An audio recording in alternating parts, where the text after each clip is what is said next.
In today's video, I will walk you through how to switch fund on Vanguard.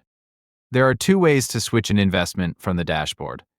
The first method is to click the portfolio option in the top right corner and select Switch. The second method is to click Investments and then choose the index fund or ETF you want to switch. Now let's look at how to switch an investment.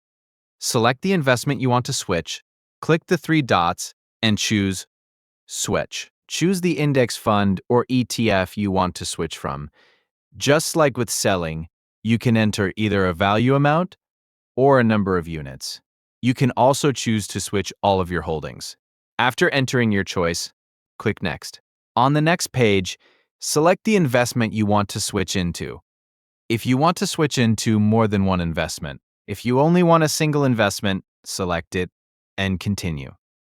Enter the percentage allocation for the new investment or investments. Once the allocation is set, click Next. Review the details on the confirmation page.